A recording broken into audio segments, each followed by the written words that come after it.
po ng ating mensahe, Benefits of Justification. Pamayan po natin ang ating mga Biblia sa aklat ng Santiago, James chapter 2. Meron po tayong 4 na verses na mabasahin.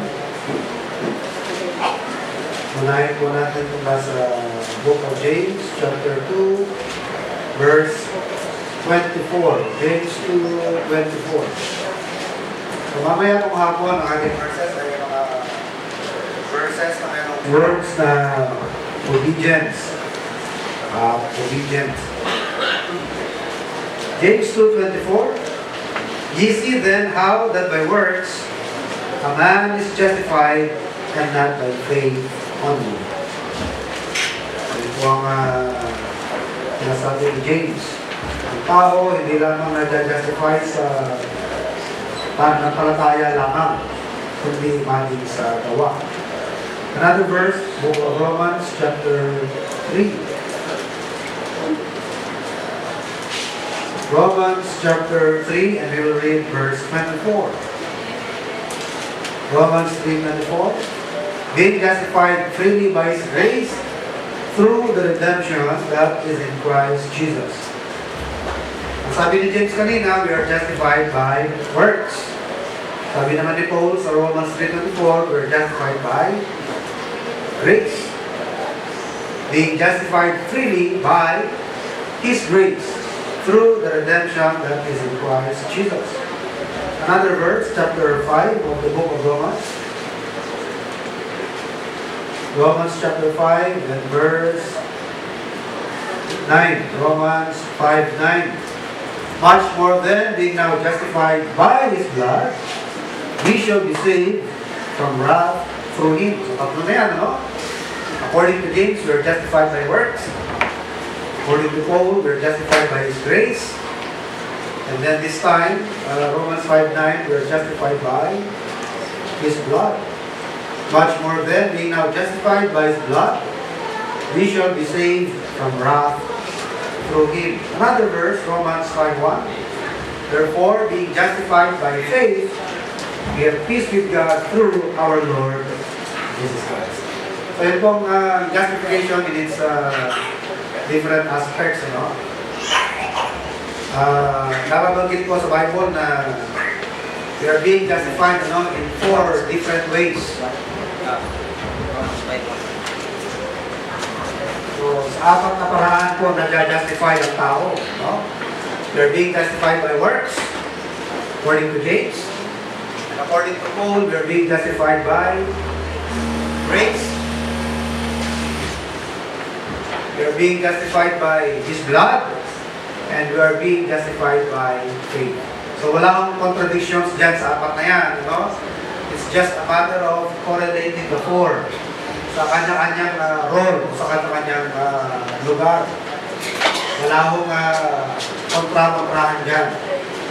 Sinasabi po ni Paul that we are being justified by His grace, yan po ang efficient cause kung bakit tayo nag-justify. O yan ang motivating factor sa Diyos. Yan ang dahilan kung bakit tayo dinajustify ng Panginoon. It is by His grace. Awa lamang ang kanyang pinakita sa atin. Pabor. When we say grace, what is grace? It is undeserved favor or unmeritable favor. Do not deserve the thing that is being performed to you, and yet it's being by God. So, yan po ang bukal ng actions ng Panginoon, His grace. So, walang nag-constraint sa Panginoon, walang nag-dictate sa Kanya, hindi dahil sa kailangan niyang gawin, dahil karapat-dapat ka niya, hindi dahil entitled ka, binigay niya, and yet, kahit hindi ka entitled, ibinigay pa rin sa iyo. Yan ang ibig sabihin ng freely by His grace. So, efficaciously, we are being justified by His grace. But, according to Apostle Paul, meron pong dapat basis yan, On what ground are we being justified by God, And according to Paul in Romans 5:9, it is on the basis of His blood. Merong batayan ang pagka-justify ng Panginoon. So, meron nagmo-motivate sa Panginoon So, hindi po mo magandang motive mo, okay na, di ba? Kailangan meron ka pang palataya. Halimbawa, isang judge, ano? Hindi naman pwede sabihin ng judge na, okay, birthday ko, justified ka na. Hindi, kasi mababiolate mo ang principle of justice. At kung ikaw ay judge na matuwid, hindi ka liko, kailangan na nagkasala, kailangan mo bigyan ng parusa. No? Pero kung i-justify mo siya, nag-aawa ka, kailangan merong basis ng pag-justify mo sa kanya. Diba? Perhaps on the basis of some form of service na ginawa niya. Nag-perform siya ng community service. Sige, mag-servisyo ka muna ng 6 months without pay sa komunidad. Maglingkod ka sa mga tao. At sweldo ka na. So on the basis of your 6 months labor, pwede ka nang palayain. So sa kaso po natin, ang awa ng Panginoon ay nagdidikta sa Kanya na i-justify tayo. Pero hindi niya pwede sabihin na pwede na wala man lang, walang kabog-abog, ano? Libre na tayo sa kabila ng ating mga atraso. Hindi po pwede yun. Kailangan magkakaroon niya ng basihan. At ang naging basihan ng ating justification ay ang dugo ng ating Panginoong Jesus.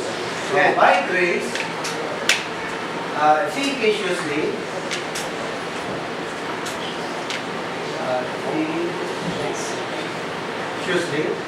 but it must be by blood, meritoriously. And we say meritoriously on the basis of or on the merit of the shed blood of our Lord Jesus Christ. Kasi yung kanyang kamatayan, ano, yan ang naging basihan ng ating pagka-absuelto sa ating mga kasalanan. Yan ang pinagbayad. Ano, yan ang pinaka-payment sa ating mga kasalanan. Okay? But at the same time, sabi ni Apostle Paul, meron pang isang basihan ng justification or meron pang isang paraan paano tayo nag-justify, and that is by faith. Being justified by faith, we have peace with God through our Lord Jesus Christ. So ito naman po ang instrumento. So instrumentally speaking, we are justified by faith according to Ephesians chapter 2 verse 8. Diba? Yan din po ang sinasabi niya. Hindi grace lang. Meron din proseso yan. Kumbaga, ang grace yan yung tubig na umaagos. Pero para makarating sa yung tubig, kailangan merong channel na pagdadaanan yung tubig. No? It must be channeled through the pipes. So yun yung pipe, yun yung faith. Ano? So the grace is the water na kailangan umagos, pero kailangan merong instrumento na pagdadaluyan yung biyaya na yan. At yan ay sa mga magitan ng pananampalataya. Kaya sabi ng Bible, through. Pag sinabing through, that is the instrument. Yung pamamaraan. Diba? Paano mo nakuha yun? Anong paraan mo nakuha? Isang bagay. Nakuha mo yung prutas kasi ginamitan ko ng panungkit. O yung panungkit mo, yun yung instrumento. Diba? So, yan po turo sa atin ng Biblia. By grace, we are saved through faith. It is through faith on the basis of the shed blood of our Lord Jesus Christ. And, yung naganap sa'yo, yung pagka-receive mo ng biyaya, ibig sabihin yan, maja-justify ka, at sigurado, magkakaroon ka ng pananampalataya sa sakripisyo ng ating Panginoon. At naging recipient ka ng biyaya ng Panginoon. Ating kita yan by works. Ano? So itong works, yan naman po ang evidence.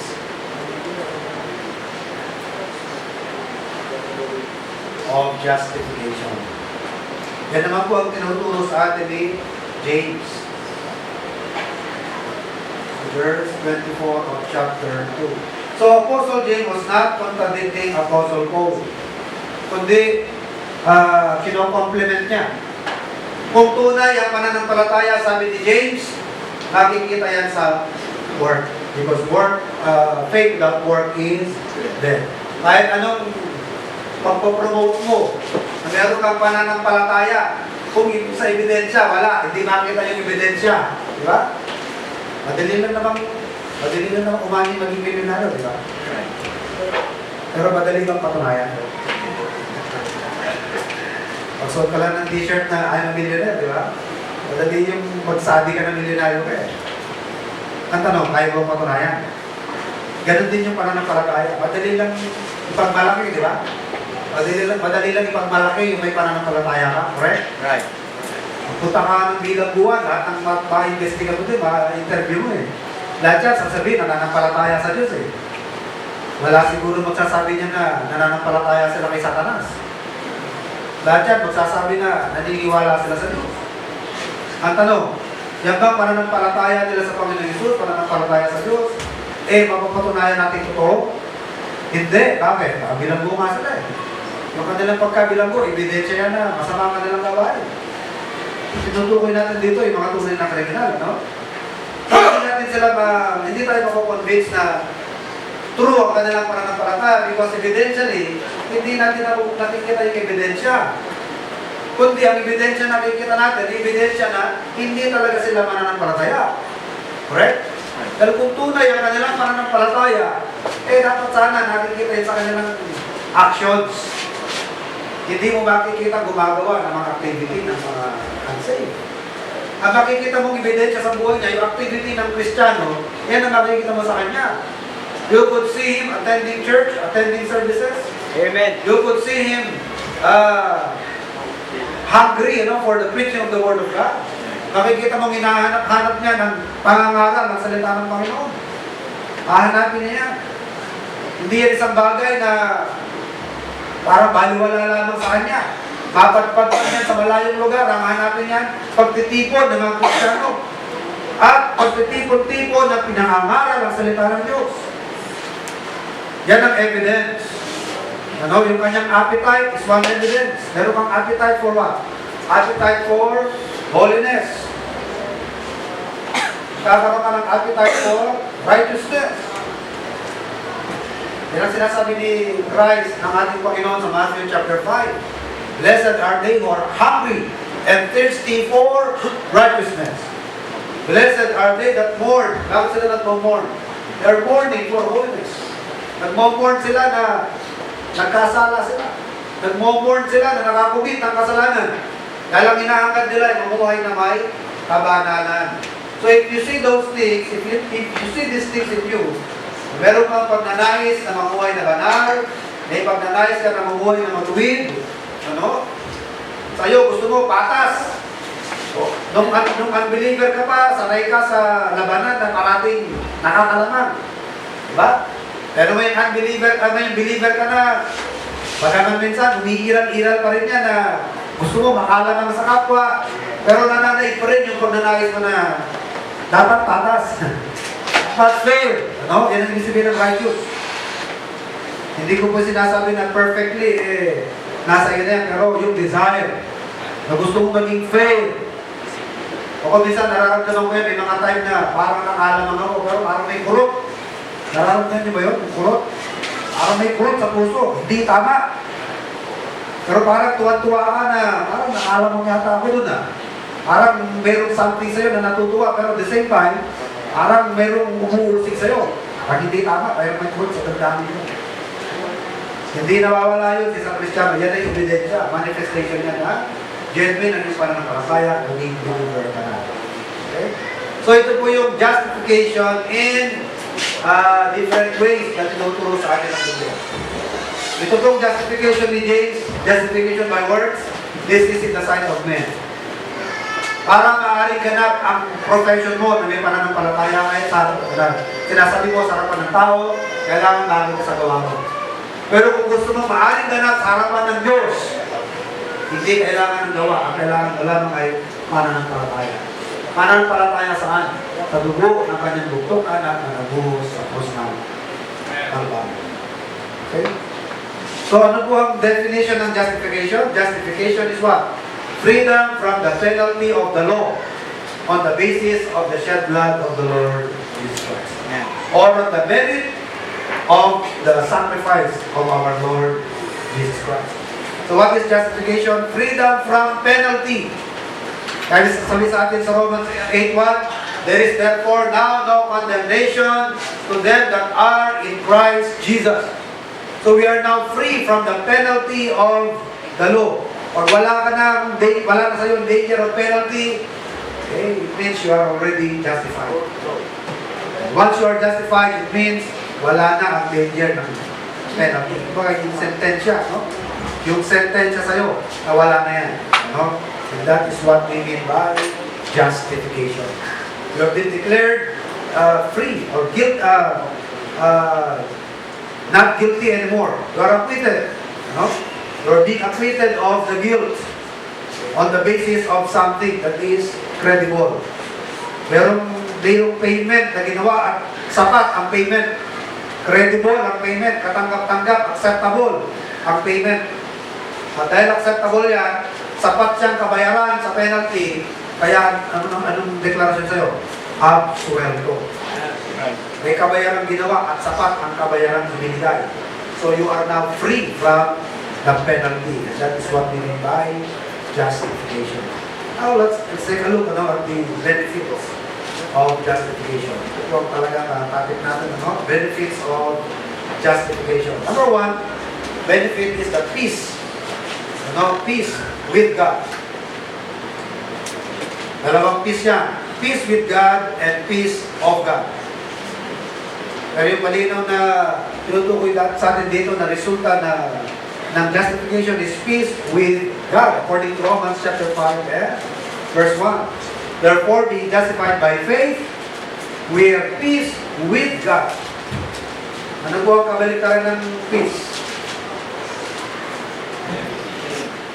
Enmity, wrath.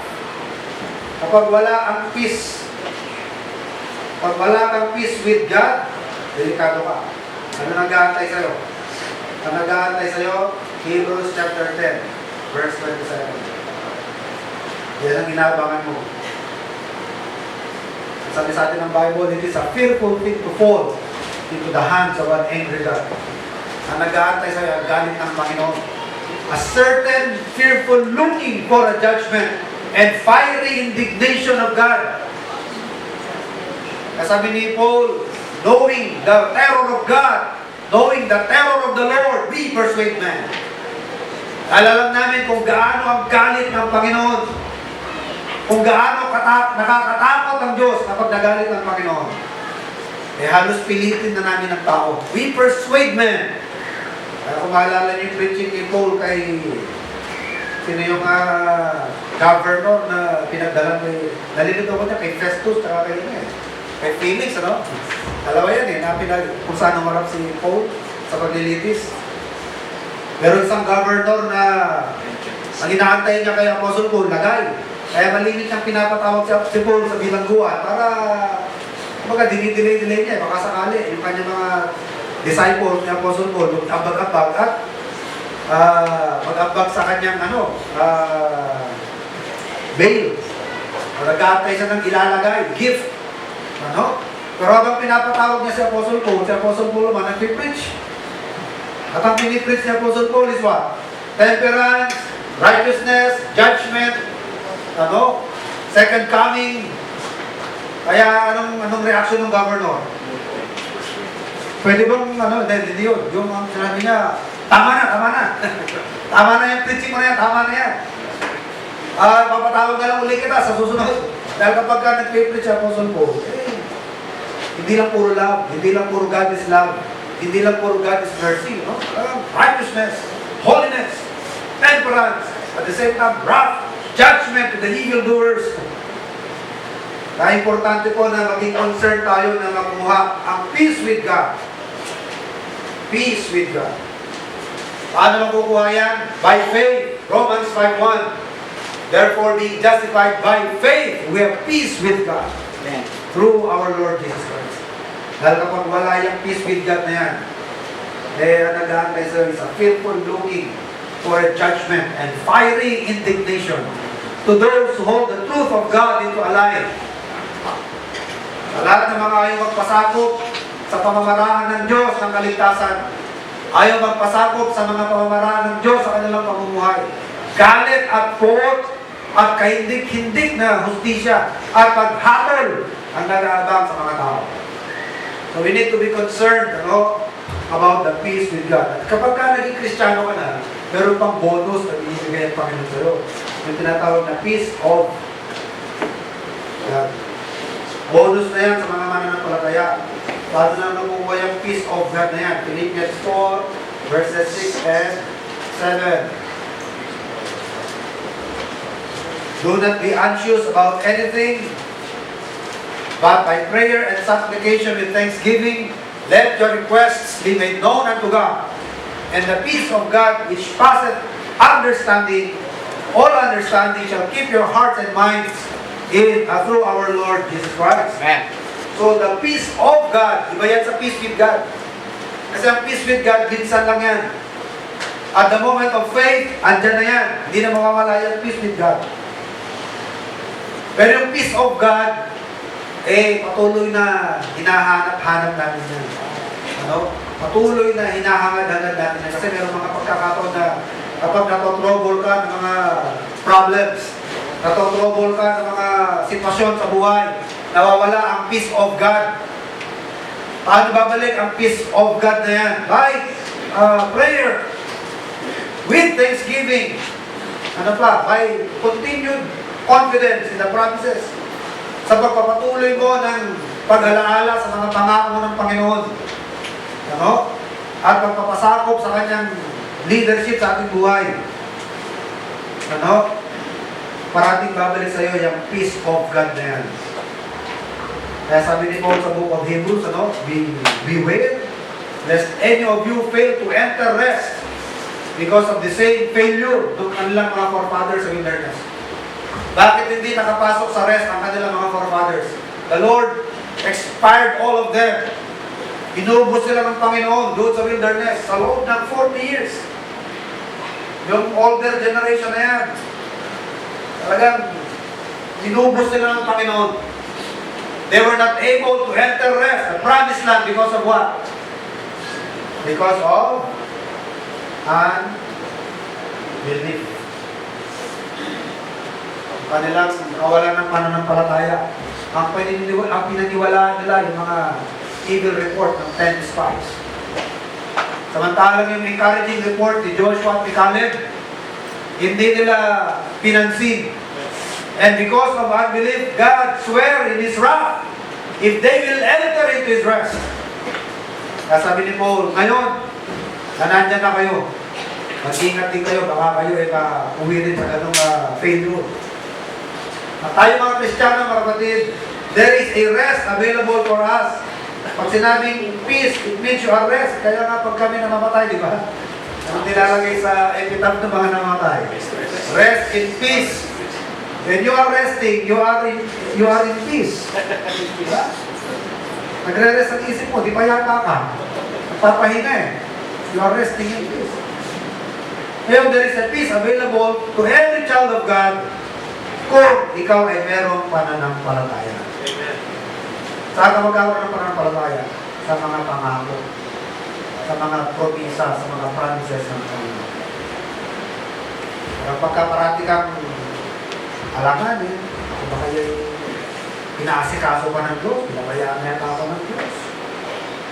Alam niyo, minsan mga kapatid, ang nagpapahina sa pananampalataya ng Kristiyano, yung mga details of life. Nangyayari ba sa inyo yan? Yung pagka masyado kang engross sa mga details of life. Yun din ang winarning ng Panginoon sa kanyang parable na the cares of this world. Ano ginawa sa word? Ininis? Ano pagkasabi sa English? The thorns. What did the thorns do to the word? Ininis? Choke. Choke the word. At sa ating mga Kristiyano, kahit deliver na tayo, yung mga cares of this world, yung mga details of life, yan ang sumasakal minsan sa mga pangako ng Panginoon. Nakakalimot ka sa mga salita ng Diyos. Totoo po na may mga detalye ng buhay na you need to attend to, pero hindi naman talaga yan ang Hindi naman talaga yan ang permanente Lahat naman, iiwan natin correct? Lahat naman, mawawala lahat naman, lulusamin ng Diyos Lahat yan, mawawala. Kaya minsan yung mga cares natin, yung mga sobrang pag-alala, sobrang atensyon, sa mga detalye ng buhay, yan ang tumutok sa salita ng Panginoon, nawawala ng value, nawawala ng size ng salita ng Panginoon, nakakalimutan natin. Masyado kang affected sa mga kinabukasan, affected sa future, importante yan, pero alam naman natin lahat yan iwanan, di ba? So, ibigay natin yung tamang pag-alala dyan. Pero wag lahat. To the point na yung pangako ng Diyos, parang nawala na ng saysay sa'yo. Nawala na ng visa. Ano? Kaya kung minsan, binabantayan ko sarili ko dyan eh. Siyempre, ako lang, di ba? Nasa physical na mundo ka. May physical ka pa rin buwan. May physical ka katawan. Hindi mo mayayalis minsan. Pag-isip ka ng physical na mo sa lupa. Pero kapag ka nagpadala ka dyan, wala eh. Madadivert ka eh. Yung mga salita ng Panginoon, parang hindi ko na-enjoy eh. Right. Para walang saysay yung mga pangako. Pero kapag ka binalansin mo yan, kapatid, meaningful ang mga promises. Amen. It will keep you afloat on the things of life. Magpapalulutangin ka niyan sa mga problema mo. Nawawala ang atensyon mo masyado sa bigat ng mga iniisip mo. Yan ang sinasabi ni Paul na, beware, lest any of you fail to enter rest because of unbelief. Nakalimutan ninyo mga pangako ng Panginoon. Walang kayo ng pananampalataya. Ginagawa naman natin, hindi itong world na ito eh, but the world to come, di ba? It is the world to come.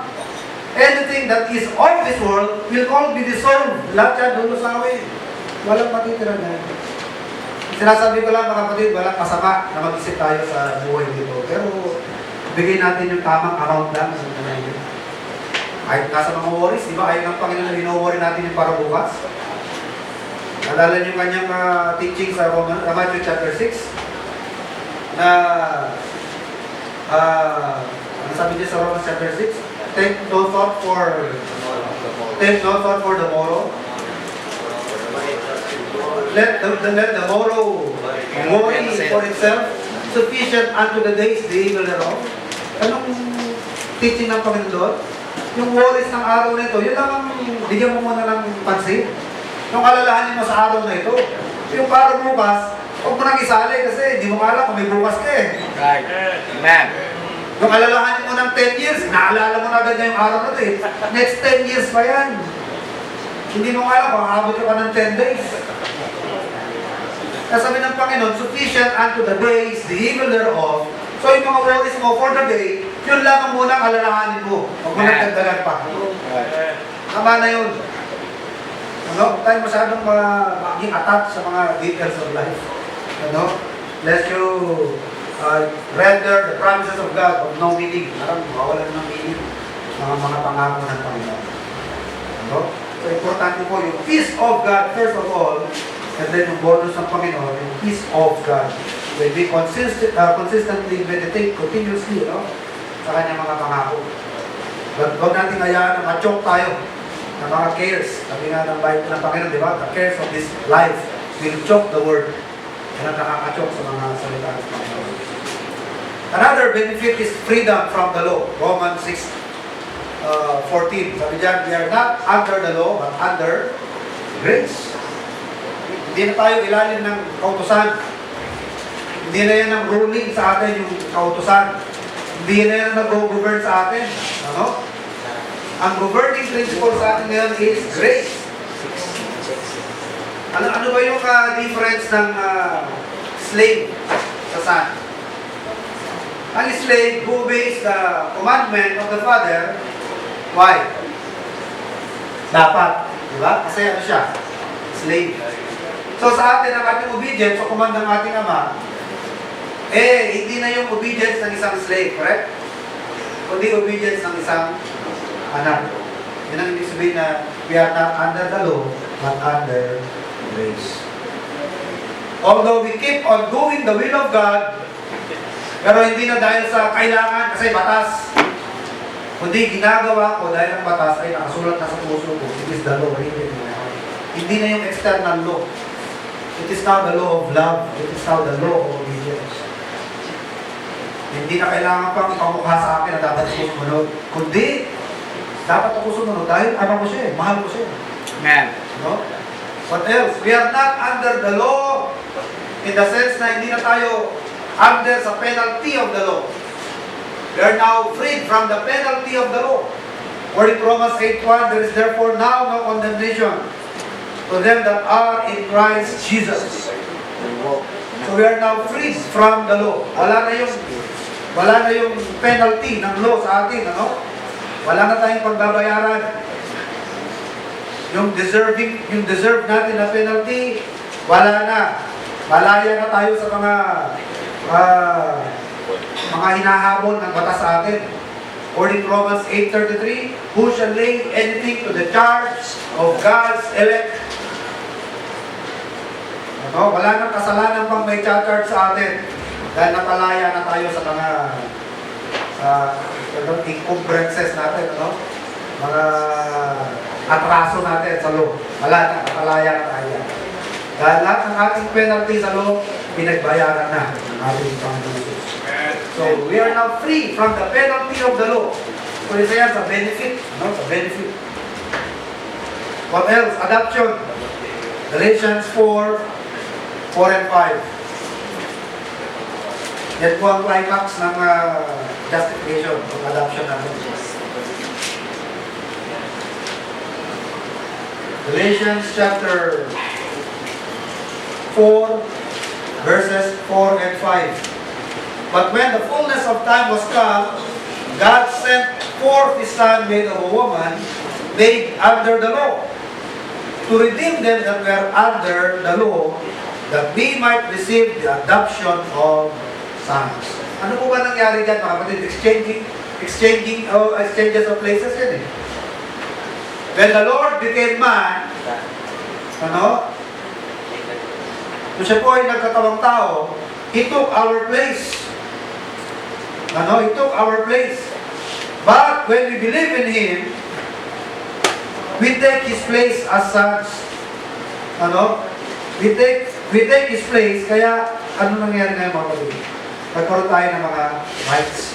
Kaya sabi sa Bible, we became what? Joint heir. Nung tayo po in-adapt, we became what? Joint heir with the Lord Jesus Christ. Ano ba yung adoption mga kapatid? Para yung legal right mo, di ba? Kaya po, how would you think of this thing, Sabi nila, mas malakas pa nga yung adoption ng adopted kaysa dun sa anak sa dugo eh. Right. Kasi yung anak mo sa dugo, di mo na pinag-isipan yun eh. Minsan eh, Dad, buntis ako. Ha? Bakit ngayon? Hindi pa tayo ready? Hindi mo pa sana balak, di ba? Hindi mo pa balak pagka-anak. Minsan, yung paglitaw daw ng anak, minsan, aksidente lang eh. Hindi mo inaasahan, hindi sinasadya. Di ba? Samantalang yung pag-adapt, talagang pinag-isipan mo ng gusto yan. Tawa niyo yung difference? Yung sa pag-anak, minsan, aksidente lang. Ayaw mo ng pag-anak. Parang sa Brother Julio, di ba? Hindi na inaasahan. Ilang years yung youngest, hindi nila expected na bulsis ka. 14 years, 13 to 14 years yung gap, di ba? Pero yung mag-a-adapt ka, talagang yan. Pareho kayo, alam niyo ginagawa niya. Kaya binding yan, di ba? Pagka legally adopted. So sa adoption, mga kapatid, we became legal heirs of God and joint heirs with our Lord Jesus Christ. Kaya kung anong meron ng Panginoon, ang Panginoong Jesus, di ba tawag niya sa atin is kapatid? Romans chapter 8, chapter 9, He became firstborn among many brethren. Baga, ginawa tayo kapatid ng Panginoon. Yung nga lamang, siya yung panganay. Check niya, Romans chapter 8. The Lord Jesus Christ became the firstborn among many brethren. And we are joint heirs. Romans 8, verse 17. We are joint heirs. The Spirit of God beareth witness with our spirit that we are the children of God. And if children, di ba, meron na ng verse, and if children, then we are joint heirs with the Lord Jesus Christ, so that He might become the firstborn among many brethren. So nagkaroon tayo ng legal na karapatan sa kung anong meron ng ating Panginoon Jesus. Kung saan entitled ang ating Panginoon Jesus, damay tayo dun. Kaya meron ng theory na nababalitaan na ni Lucifer yung ganyang mga plano ng Diyos eh. Yun ang nag-trigger sa kanya na maikit eh. Diba? Sa Hebrews chapter 1. Kanino ba sinabi sa tao? Mga sa angel eh. At tao, pagkakalikha sa tao, inferior, di ba? Man is inferior than angels. Pero walang angel na pinagsabihan na you sit in my footstool. Ano? Although man was created a little lower than the angels, yet God exalted man above the angels. Diba sabi rin ni Paul sa 1 Corinthians chapter 6, don't you know that we will judge angels? Believers will rule angels someday. Ay, meron mga theory na umiikot na ganyan na nababalitaan ni Satanas yung, ni Lucifer, kasi Satanas no? Ang ganyang plano ng Diyos. Hindi na nag-trigger sa kanya na mag-rebelde sa Panginoon. Ay, ba't ganyan? Mas mababa na nilalang, nilikha ng Diyos, pero gagawin pa niya mas mataas. Dahil grabe po ang exaltation na ginawa sa atin ng Panginoon. Tayo na nilikha na mas mababang muri kaysa sa mga anghel, ay binigyan ng glory na napakataas. Ano? Saka yung nature na inadapt ng Panginoon, yung nature na kinuha niya, hindi angelic nature eh. Diba? Alam niyo po ba na the Lord crossed the point of no return when He became man? Wala nung mag-incarnate ang Panginoon, hindi na niya mababago yung kalagayan niya ngayon. Yung wala nung nagkatawang tao siya. When He was born in Bethlehem by a virgin, yun po yung time na nagkaroon siya ng flesh. At hindi na mababago yan. Kaya sa universe, sa yung nag-iisa, tawag nga sa kanya, the unique person of the universe. Siya yung God na may laman. Ano? Ang spirit, spirit. Ang tao, tao. Ang God, spirit. Pero ang Diyos, ang Panginoon Jesus, siya yung Diyos na may laman. Ano? Nagkatawang tao. Siya lamang ng ganyan. The unique person of this universe. At hindi niya kinuha ang likas ng anghel, ang kalikasan ng tao ang kanyang kinuha. Ito po ng ating mensahe, benefits of justification. At pamayan po natin ang ating mga Biblia sa aklat ng Santiago, James chapter 2. At meron po tayong 4 na verses na magbasahin. Unahin po natin mula sa Book of James, chapter 2, verse 24. James 2:24. So mamaya kung hapon, ang ating verses ay mga verses na mayroong words na obedience.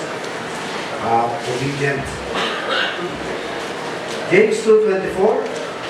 Ye see then how that by works a man is justified and not by faith only. Ito po ang sinasabi ni James.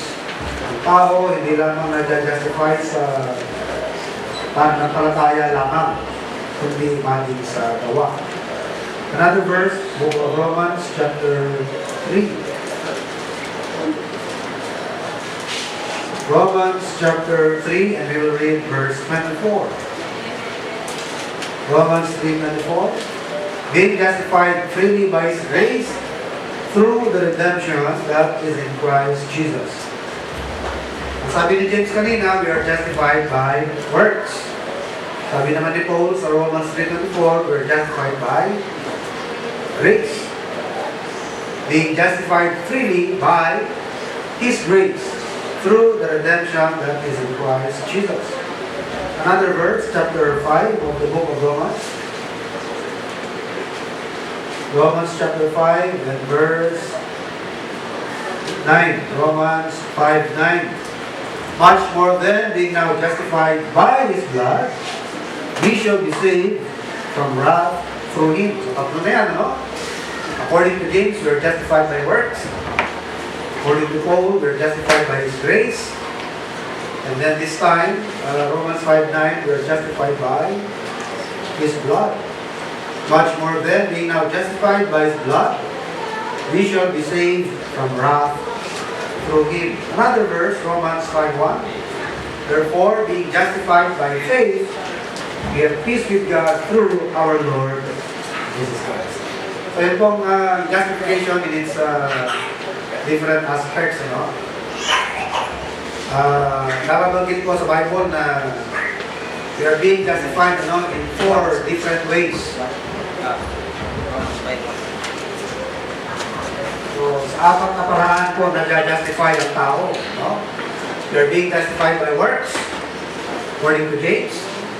And according to Paul, we are being justified by grace. We are being justified by His blood. And we are being justified by faith. So wala akong contradictions dyan sa 4 na yan. No? It's just a matter of correlating the 4 sa kanya-kanyang role, sa kanya-kanyang lugar. Wala akong kontra-kontrahan dyan. Sinasabi po ni Paul that we are being justified by His grace, yan po ang efficient cause kung bakit po tayo nag-justify. O yan po ang motivating factor sa Diyos. Yan ang dahilan kung bakit tayo dinajustify ng Panginoon. No? It is by His grace. Awa lamang ang kanyang pinakita sa atin.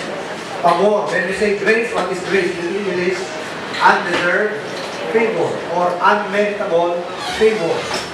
Do not deserve the thing that is being performed to you, and yet it is being by God. So, yan po ang bukal ng actions ng Panginoon, His grace. So, walang nag-constraint sa Panginoon, walang nag-dictate sa Kanya, hindi dahil sa kailangan niyang gawin, dahil karapat-dapat ka niya, hindi dahil entitled ka, binigay niya, and yet, kahit hindi ka entitled, ibinigay pa rin sa iyo. Yan ang ibig sabihin ng freely by His grace. So, efficaciously, we are being justified by His grace. But, according to Apostle Paul, meron pong dapat basis yan, no? On what ground are we being justified by God, no? And according to Paul in Romans 5:9, it is on the basis of His blood. Ano? Merong batayan ang pagka-justify ng Panginoon. So, meron nagmo-motivate sa Panginoon, pero hindi po mo magandang motive mo, okay na, di ba? Kailangan meron kang pagpapatayan. Halimbawa, isang judge, hindi naman pwede sabihin ng judge na, okay, birthday ko, justify ka na.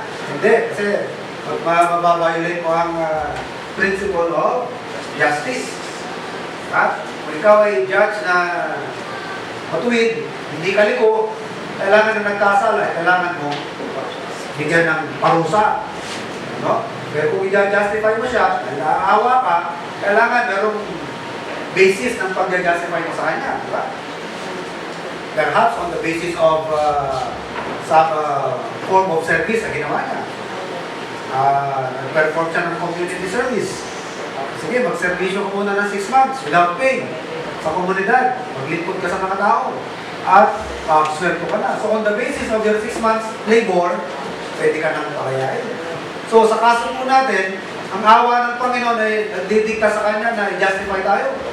Pero hindi na pwede sabihin na pwede na wala man lang, walang kabog-abog, libre na tayo sa kabila ng ating mga atraso. Hindi mo pwede yun. Kailangan magkakaroon niya ng basihan.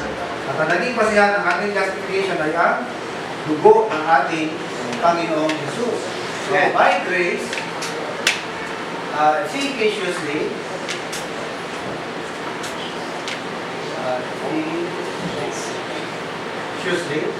but it must be by blood,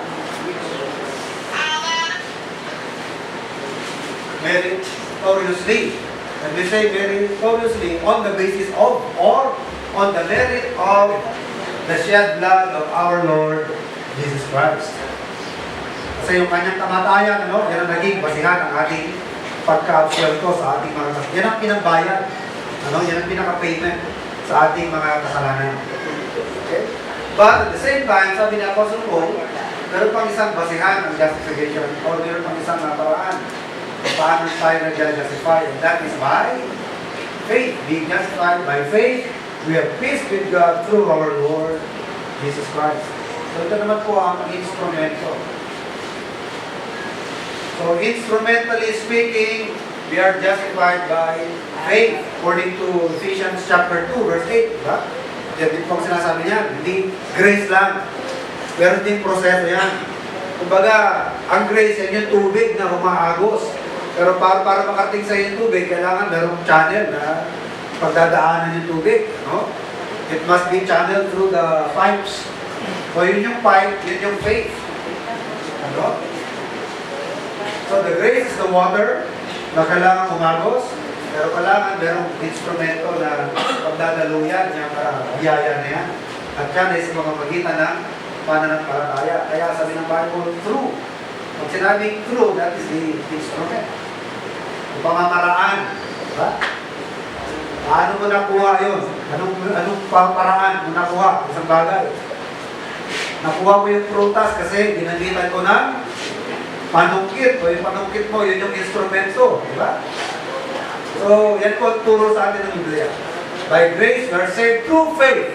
It is through faith on the basis of the shed blood of our Lord Jesus Christ. And, yung naganap sa'yo, yung pagka-receive mo ng biyaya, ibig sabihin yan, maja-justify ka at sigurado, magkakaroon ka ng pananampalataya sa sakripisyo ng ating Panginoon. At naging recipient ka ng biyaya ng Panginoon. Ating kita yan by works. Ano? So itong works, yan naman po ang evidence.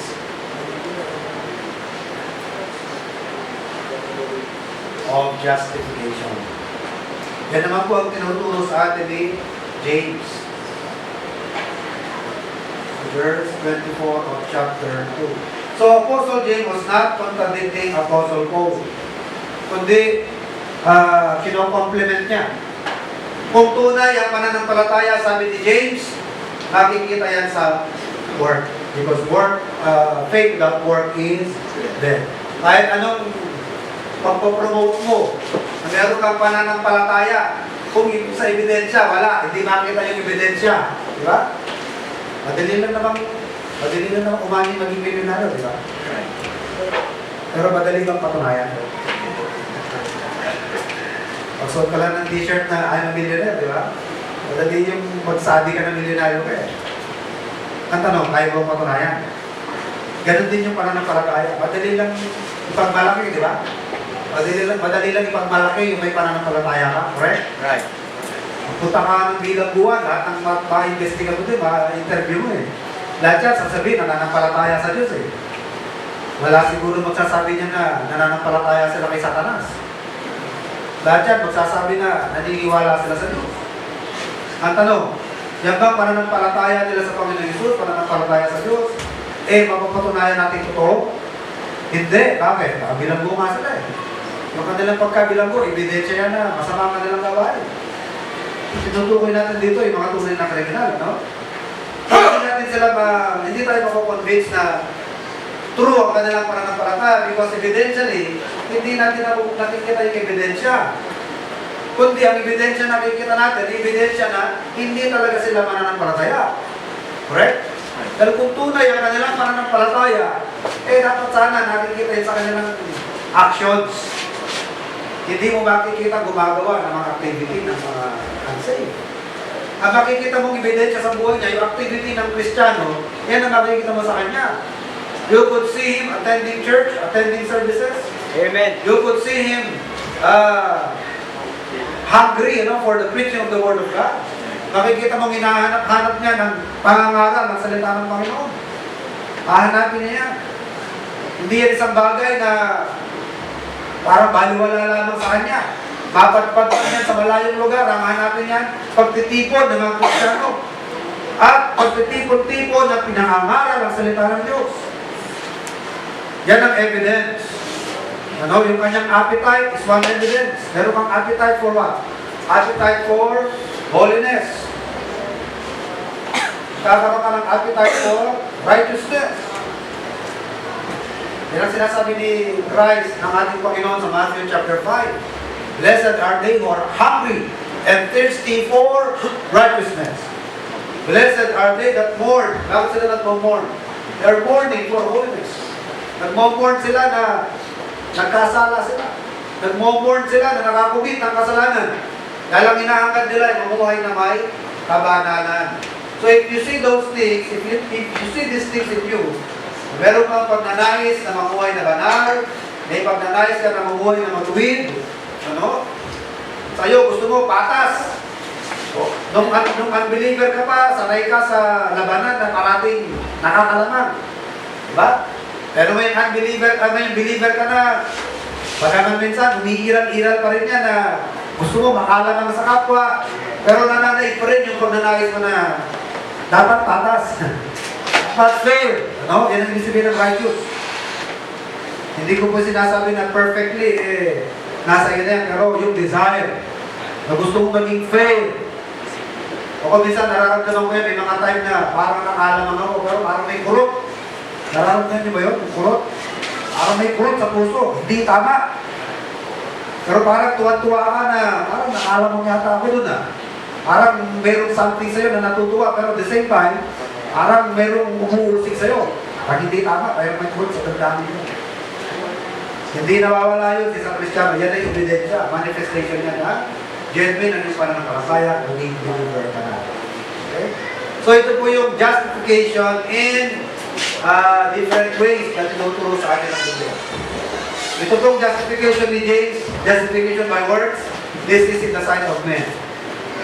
Para maaaring ganap ang profession mo na may pananampalataya ay sinasabi mo sa harapan ng tao, kailangan lagi ka sa gawa mo. Pero kung gusto mo maaaring ganap sa harapan ng Diyos, hindi kailangan ng gawa. Ang kailangan ng lamang ay pananampalataya. Pananampalataya saan? Sa dugo ng kanyang buktukan at nanabuhos sa krus ng Kalbaryo. Okay? So ano po ang definition ng justification? Justification is what? Freedom from the penalty of the law on the basis of the shed blood of the Lord Jesus Christ. Or on the merit of the sacrifice of our Lord Jesus Christ. So what is justification? Freedom from penalty. Kaya sabi sa atin sa Romans 8:1, there is therefore now no condemnation to them that are in Christ Jesus. So we are now free from the penalty of the law. Pag wala na sa iyo danger of penalty, okay, it means you are already justified. Once you are justified, it means wala na ang danger ng penalty. Kumbaga yung sentensya, no? Yung sentensya sa'yo, nawala na yan. No? And that is what we mean by justification. You have been declared free or not guilty anymore. You are acquitted. No? You are being acquitted of the guilt on the basis of something that is credible.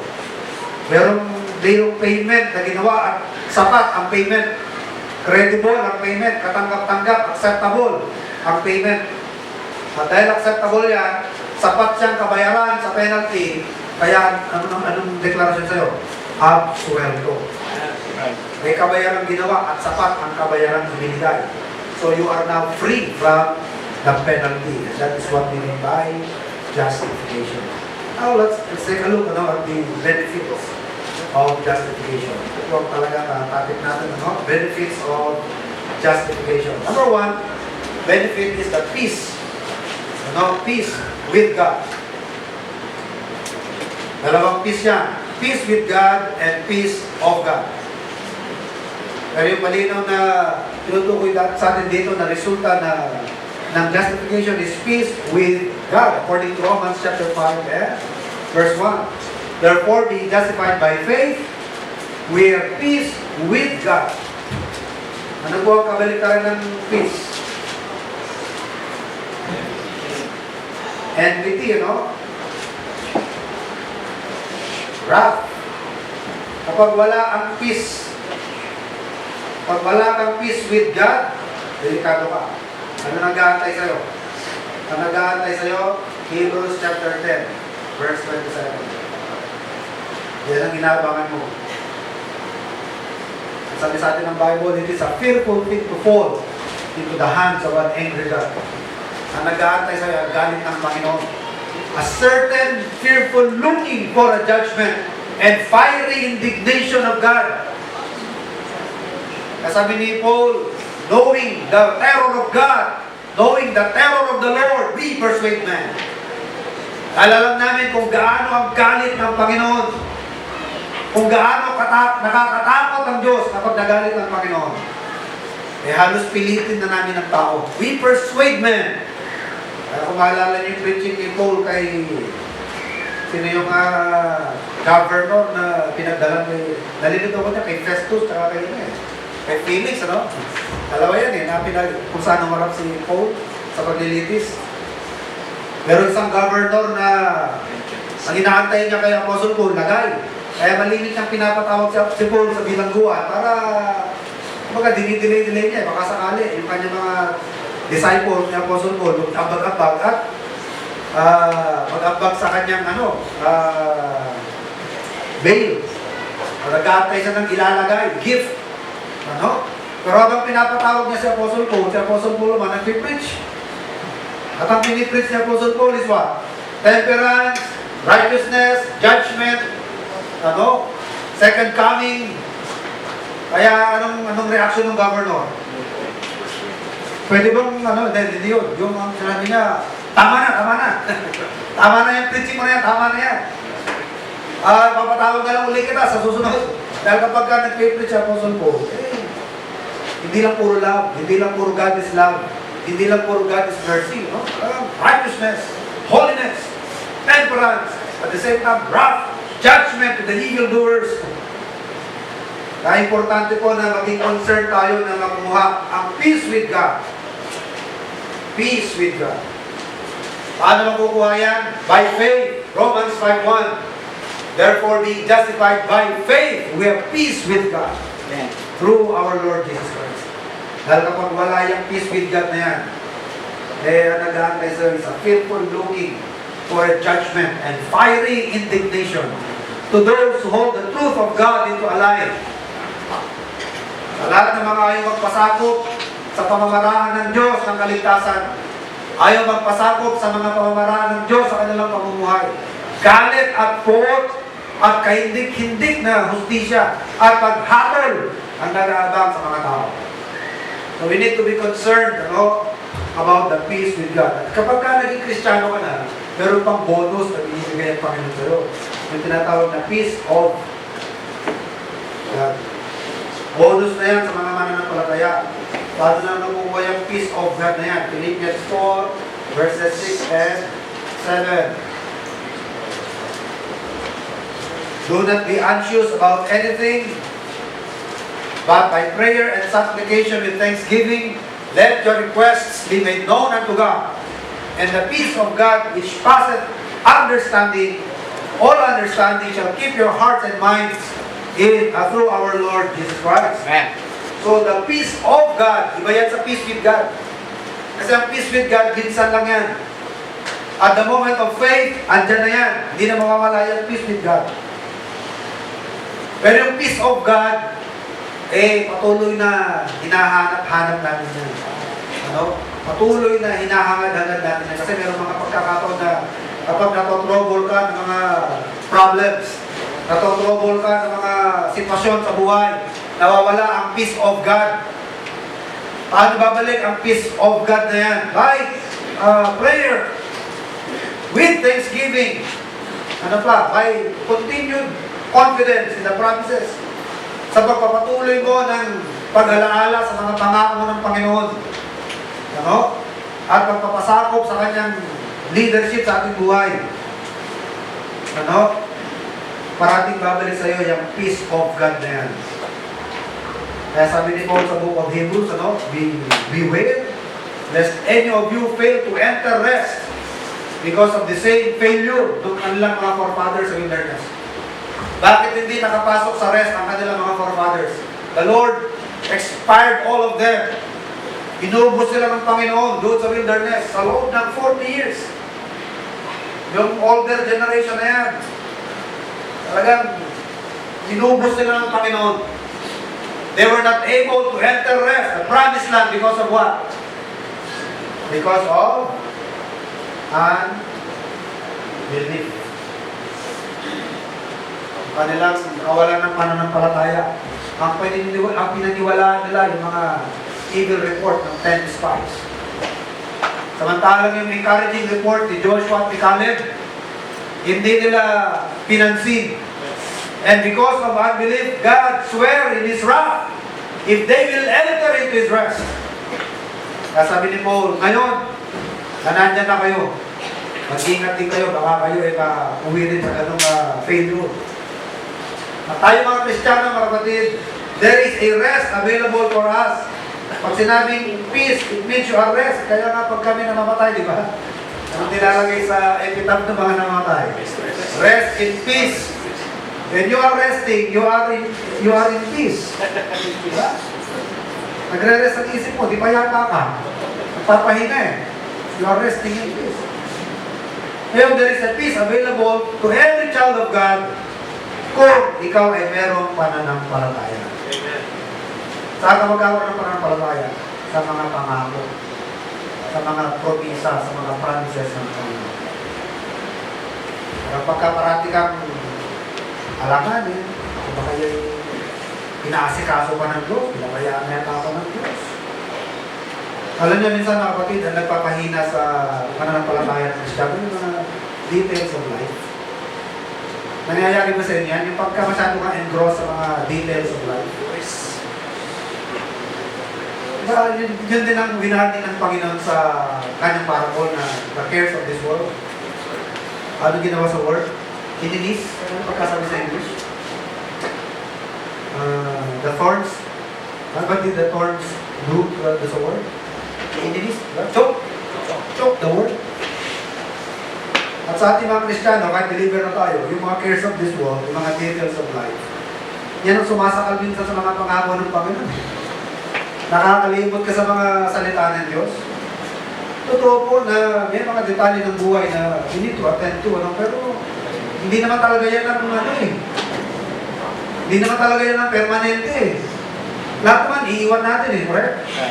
Lahat naman, mawawala eh. Lahat naman, lulusamin ng Diyos eh. Lahat yan, mawawala.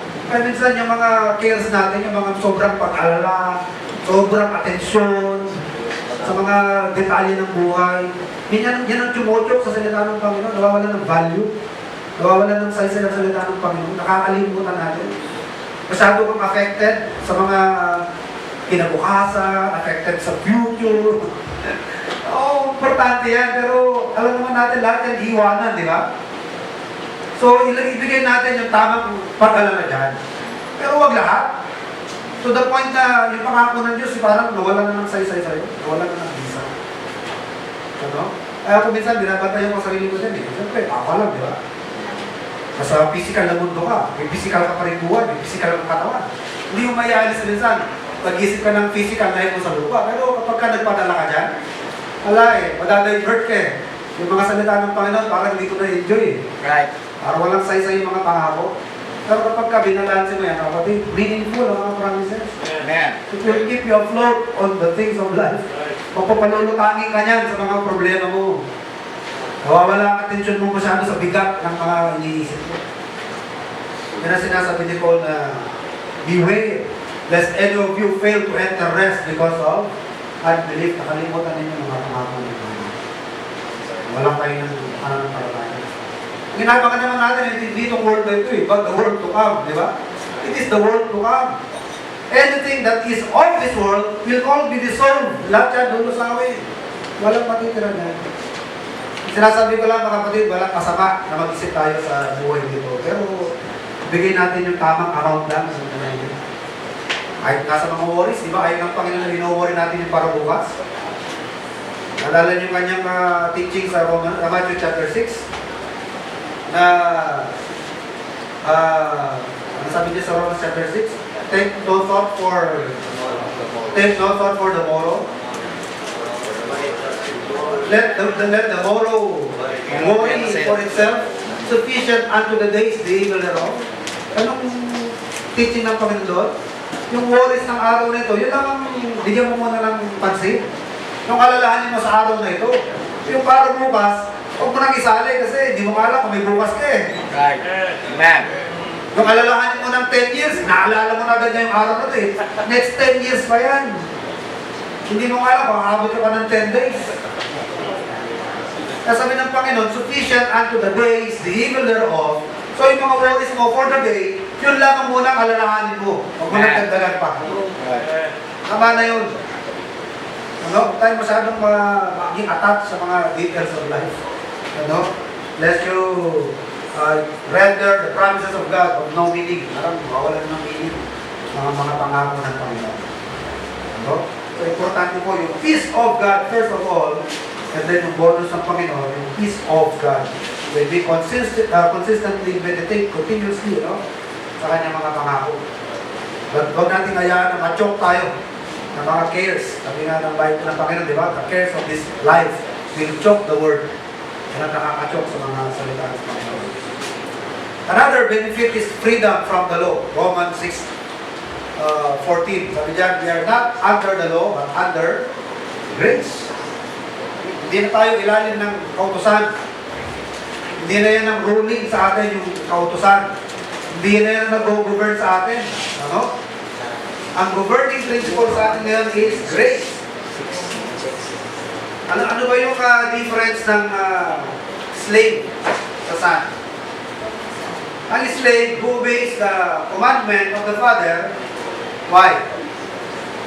Dapat. Diba? Kasi ano siya? Slave. So sa atin, ang ating obedience sa command ng ating ama, hindi na yung obedience ng isang slave, correct? Kundi obedience ng isang anak. Yun ang ibig sabihin na we are not under the law, but under grace. Although we keep on doing the will of God, pero hindi na dahil sa kailangan, kasi batas. Kundi ginagawa ko dahil ang batas ay nakasulat na sa puso ko. It is the law, written in my heart. Hindi na yung external law. It is now the law of love. It is now the law of obedience. Hindi na kailangan pang pamukha sa akin na dapat ako sumunod.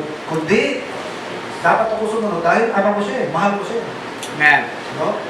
What else? We are not under the law in the sense na hindi na tayo under sa penalty of the law. We are now freed from the penalty of the law. For in Romans 8:1, there is therefore now no condemnation to them that are in Christ Jesus. So we are now freed from the law.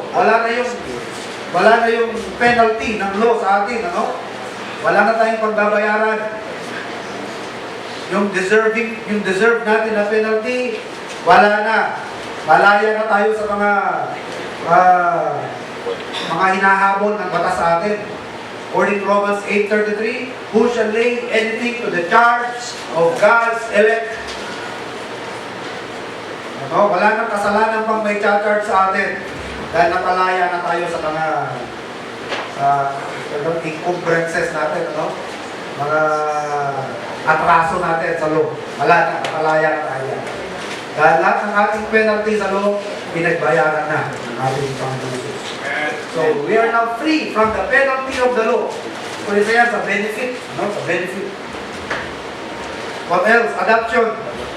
Galatians 4 and 5. Yan po ang climax ng justification, ng adoption natin.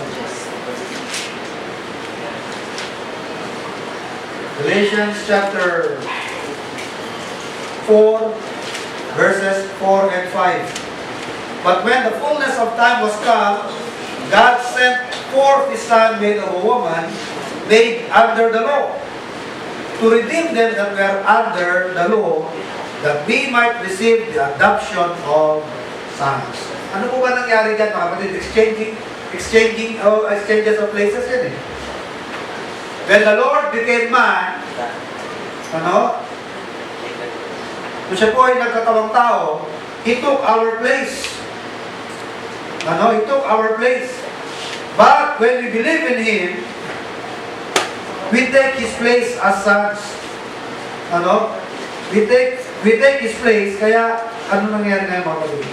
Nagkaroon tayo ng mga rights. Kaya sabi sa Bible, we became what? Joint heir. Nung tayo po in-adapt, we became what? Joint heir with the Lord Jesus Christ. Ano ba yung adoption mga kapatid? Para yung legal right mo, di ba? Kaya po, how would you think of this thing, no? Sabi nila, mas malakas pa nga yung adoption. Yung adopted, kaysa dun sa anak sa dugo eh. Right. Kasi yung anak mo sa dugo, di mo na pinag-isipan yan eh. Ano? Minsan eh, Dad, buntis ako. Ha? Bakit ngayon? Hindi pa tayo ready? Baga, hindi mo sana balak, di ba? Hindi mo ba balak magkaanak? Minsan, yung pag litaw daw ng anak, minsan, aksidente lang eh. Hindi mo inaasahan, hindi sinasadya. Di ba? Samantalang yung pag-adapt, talagang pinag-isipan mo ng gusto yan. Ako mo yung difference. Yung sa pag-anak, minsan, aksidente lang. Ayaw mo na pag-anak. Parang sa Brother Julio, di ba? Hindi na inaasahan. Ilang years yung youngest, hindi nila expected na bulsis siya. 14 years, 13 to 14 years yung gap, di ba? Pero yung mag-adapt ka, talagang ano yan. Pareho kayo, both, alam niyo ginagawa niya. Kaya binding yan, di ba? Pagka legally adopted.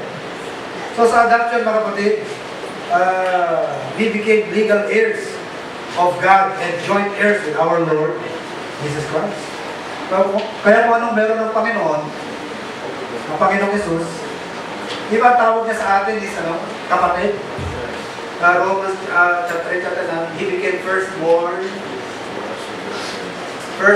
among many brethren.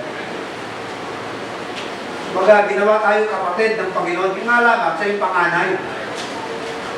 Check niya, Romans chapter 8. The Lord Jesus Christ became the firstborn among many brethren. And we are joint heirs. Romans 8, verse 17. We are joint heirs.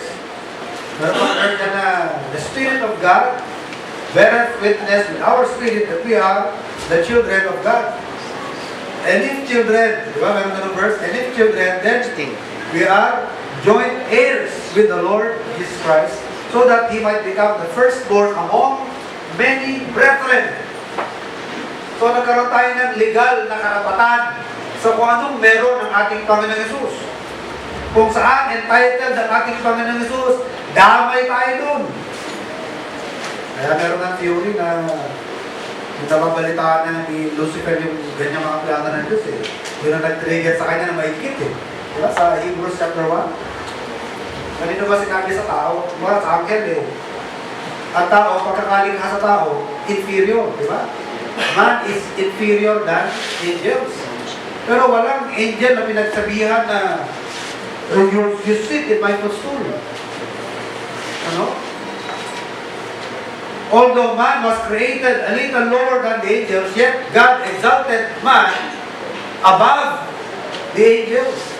Diba sabi rin ni Paul sa 1 Corinthians chapter 6, don't you know that we will judge angels? Believers will rule angels someday. Ay, meron mga theory na umiikot na ganyan na nababalitaan ni Satanas ni Lucifer, kasi Satanas na, no? Ang ganyang plano ng Diyos. Hindi na nag-trigger sa kanya na mag-rebelde sa Panginoon. Ay, ba't ganyan? Mas mababa na nilalang, nilikha ng Diyos, pero gagawin pa niya mas mataas. Dahil grabe po ang exaltation na ginawa sa atin ng Panginoon. Tayo na nilikha na mas mababang muri kaysa sa mga anghel, ay binigyan ng glory na napakataas. Ano? Saka yung nature na inadapt ng Panginoon, yung nature na kinuha niya, hindi angelic nature eh. Diba? Alam niyo po ba na the Lord crossed the point of no return when He became man? Wala nung mag-incarnate ang Panginoon, hindi na niya mababago yung kalagayan niya ngayon. Wala nung nagkatawang tao siya. When He was born in Bethlehem by a virgin, yun po yung time na nagkaroon siya ng flesh. At hindi na mababago yan. Kaya sa universe, ay yung nag-iisa. Tawag na nga sa kanya, the unique person of the universe. Siya yung God na may laman. Ano? Ang Spirit, Spirit. Ang tao, Tao. Ang God, Spirit. Pero ang Diyos, ang Panginoon Jesus, siya yung Diyos na may laman. Ano? Nagkatawang tao. Siya lamang ng ganyan. The unique person of this universe. At hindi niya kinuha ang likas ng anghel, ang kalikasan ng tao kanyang kinuha.